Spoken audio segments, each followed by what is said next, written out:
Why Yuta doesn't have the memories of Gojo while fighting Sukuna। जैसे कि हमने देखा जेजे के चैप्टर 262 में यूटा वॉज टोटली शॉक्ड, जैसे कि उसे पता ही नहीं था कि सुकुना डोमेन एम्पलीफिकेशन को यूज कर सकता है टू बाईपास गोजोस लिमिटलेस। बट हमने इसे सुकुना को पहले भी यूज करते हुए देख चुके हैं जब वो गोजो से लड़ रहा था। फर्क बस इतना था कि जो कुछ डोमेन के अंदर चल रहा था वो बाहर किसी को नहीं पता। एज डोमेन के अंदर मेमे के जो कौवे थे वो एंटर नहीं कर सकते, जिस वजह से अंदर क्या चल रहा था उसकी इंफॉर्मेशन डोमेन के बाहर वालों के पास नहीं है। सो अब सवाल यह है यूटा गोजो की यादों को एक्सेस क्यों नहीं कर पाया। उसे तो पता होना चाहिए था कि सुकुना डोमेन एक्सपेंशन और डोमेन एम्पलीफिकेशन को एक साथ यूज कर पाता है। अकॉर्डिंग टू केंजाकु's ब्रेन स्वैप टेक्निक हमने देखा था केंजाकू को गेदो की मेमोरीज के बारे में लगभग सब कुछ पता था। सो टेक्निकली यूटा को भी पता होना चाहिए था अबाउट गोजोस मेमोरीज, बट बंदे को पता ही नहीं चला कि कब सुकुना आया उसके इन्फिनिट को बाईपास करके उसे एक मुक्का मार दिया। सो जो थ्योरी मुझे लगता है भले ही यूटा केंजाकू की टेक्निक को यूज कर पा रहा था, पर मुझे नहीं लगता कि 5 मिनट के अंदर वो गोजो की सारी मेमोरीज को एक ही बार में प्रोसेस कर पाएगा,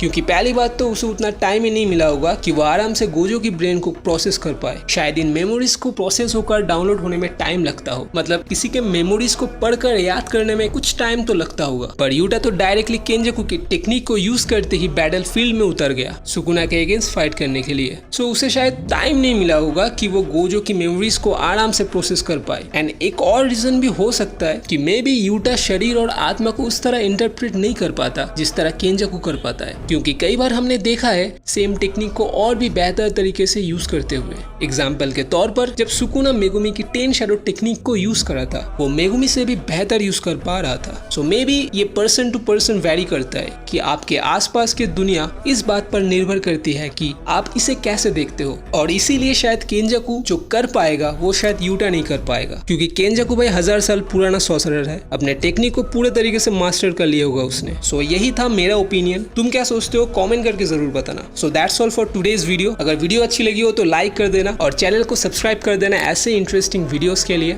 you can follow me on insta, Joy the senpai नाम से है। So guys take care, Tata.